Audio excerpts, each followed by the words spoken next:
Hello, स्वागत है आप सभी का जीके RWA स्टडी पर। मेरा नाम निधि। आज के वीडियो में हम डिस्कस करने वाले हैं हिंदी के टॉप 30 ऐसे क्वेश्चन आंसर जो कि सभी परीक्षाओं के लिए महत्वपूर्ण रहेंगे।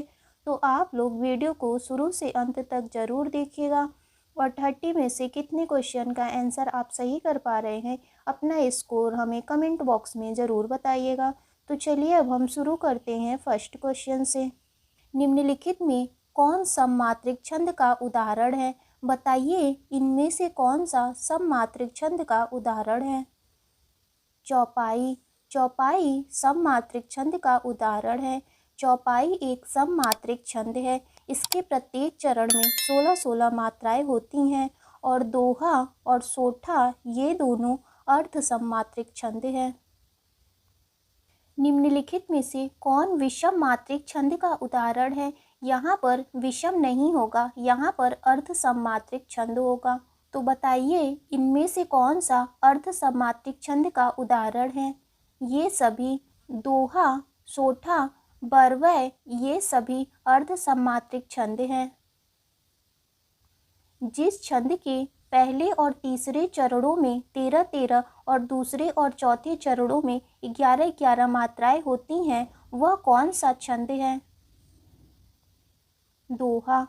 दोहा के पहले और तीसरे चरण में 13-13 मात्राएं होती हैं और दूसरे और चौथे चरण में 11-11 मात्राएं होती हैं।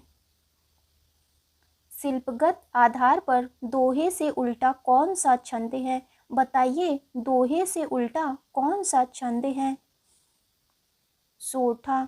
दोहे से उल्टा सोठा छंद है और सोठा अर्ध सममात्रिक छंद है। दोहा और रोले को क्रम से मिलाने पर कौन सा छंद बनता है? कुंडलियाँ। दोहा और रोला को क्रम से मिलाने पर कुंडलियाँ बनती हैं। कुंडलियाँ एक विषम मात्रिक छंद हैं। धरेश का सही संधि विच्छेद क्या होगा? बताइए धरेश का सही संधि विच्छेद क्या होगा? ऑप्शन सी इसका राइट आंसर है। धरा धन ईस धरेश का सही संधि विच्छेद है और इसमें गुण संधि है। मैंने आपको बताया था गुण संधि को हम कैसे पहचानते हैं। जिस शब्द के ऊपर ए की या ओ की मात्रा आए तो वहाँ पर गुण संधि होता है। मानवोचित में प्रयुक्त संधि का क्या नाम है? बताइए मानवोचित में कौन सी संधि है?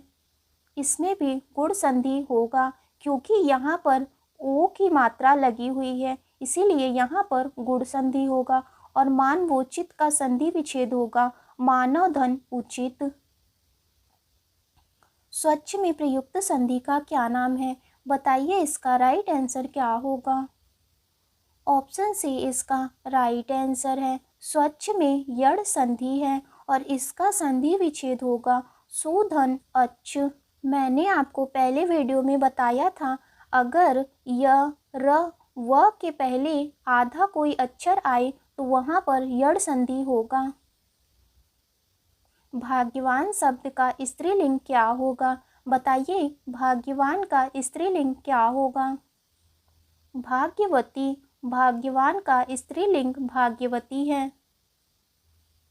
धोबी शब्द का स्त्रीलिंग क्या होगा? बताइए इसका राइट आंसर क्या होगा? ऑप्शन ए इसका राइट आंसर है। धोबी का स्त्रीलिंग धोबिन होगा। महोदय शब्द का स्त्रीलिंग क्या होगा? बताइए इसका राइट आंसर क्या है? ऑप्शन ए इसका राइट आंसर होगा। महोदय का स्त्रीलिंग महोदया है। निम्न में भाववाचक संज्ञा कौन सी है? बताइए इनमें से कौन सा भाववाचक संज्ञा का उदाहरण है? शत्रुता। शत्रुता भाववाचक संज्ञा है। वीर, मनुष्य, गुरु ये तीनों जातिवाचक संज्ञा हैं। निम्न में समूहवाचक संज्ञा कौन सी है? बताइए इनमें से कौन सा समूहवाचक संज्ञा है? सेना। सेना समूहवाचक संज्ञा है। शत्रुता भाववाचक संज्ञा है। वीर और गुरु ये दोनों जातिवाचक संज्ञा हैं। कटक किसका पर्यायवाची शब्द है? बताइए कटक का पर्यायवाची शब्द क्या होगा? सेना। कटक सेना का पर्यायवाची शब्द है और सेना के अन्य पर्यायवाची शब्द दल, चमू, अनेक ये सभी सेना के अन्य पर्यायवाची शब्द हैं। चूल किसका पर्यायवाची शब्द है? बताइए चूल का पर्यायवाची शब्द क्या होगा? बाल। चूल बाल का पर्यायवाची शब्द है और बाल के अन्य पर्यायवाची शब्द केस, चिकूर, कच्छ ये सभी बाल के पर्यायवाची शब्द हैं। अनुज किसका पर्यायवाची शब्द है? बताइए इसका राइट आंसर क्या होगा? ऑप्शन डी इसका राइट आंसर है। अनुज भाई का पर्यायवाची शब्द है और भाई के अन्य पर्यायवाची शब्द भ्राता, तात, अग्रज ये सभी भाई के अन्य पर्यायवाची शब्द हैं। परुष किसका विलोम शब्द है? बताइए परुष का विलोम शब्द क्या होगा? ऑप्शन बी इसका राइट आंसर होगा। परुष कोमल का विलोम शब्द है। या तो आप कोमल कह सकते हैं या अपरूष कह सकते हैं। भूत किसका विलोम शब्द है? बताइए भूत का विलोम शब्द क्या होगा? भविष्य। भूत भविष्य का विलोम शब्द है। व्यर्थ किसका विलोम शब्द है? बताइए व्यर्थ का विलोम शब्द क्या होगा? सार्थक। व्यर्थ सार्थक या तो अव्यर्थ का विलोम शब्द है। वाक्य के अशुद्ध भाग का चयन कीजिए। मैं पटना गया तो उस समय मेरे पास केवल 20 रुपये मात्र थे। जब यहाँ पर केवल लगा हुआ है तो मात्र नहीं होगा।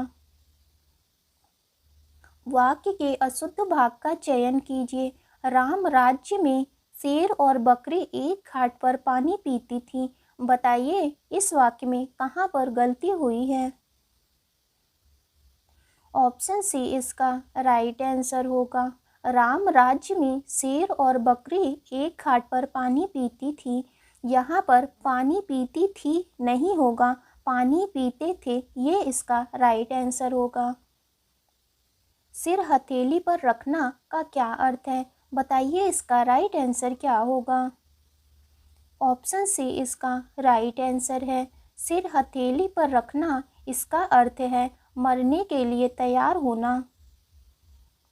अंतर के पट खोलना इसका क्या अर्थ है? ऑप्शन सी इसका राइट आंसर होगा।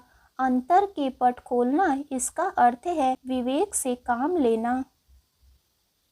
टांग अड़ाना का क्या अर्थ है? बताइए टांग अड़ाना का क्या अर्थ है? अवरोध पैदा करना। टांग अड़ाना का अर्थ है अवरोध पैदा करना। तो ध्यान दीजिएगा ऑप्शन डी इसका राइट आंसर होगा। ऊपर ऊपर बाबा जी भीतर दगाबाजी। बताइए इसका क्या अर्थ है?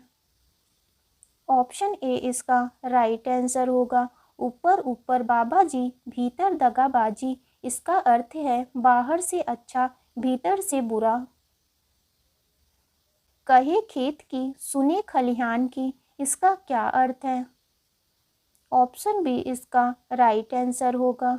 कहे खेत की सुने खलिहान की इसका अर्थ है हुक्म कुछ और करना कुछ और।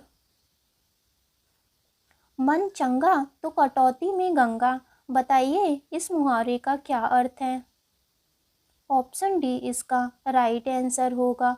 मन चंगा तो कटौती में गंगा इस मुहावरे का अर्थ है हृदय पवित्र तो सब कुछ ठीक। छाया के रचयिता कौन है? बताइए छाया के रचयिता कौन है? जयशंकर प्रसाद। छाया के रचयिता जयशंकर प्रसाद हैं।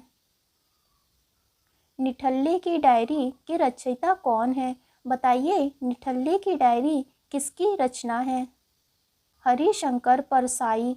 हरिशंकर परसाई की रचना है निठल्ले की डायरी। महावीर प्रसाद द्विवेदी किसके गुरु थे? बताइए महावीर प्रसाद द्विवेदी किसके गुरु थे? ऑप्शन डी इसका राइट आंसर होगा।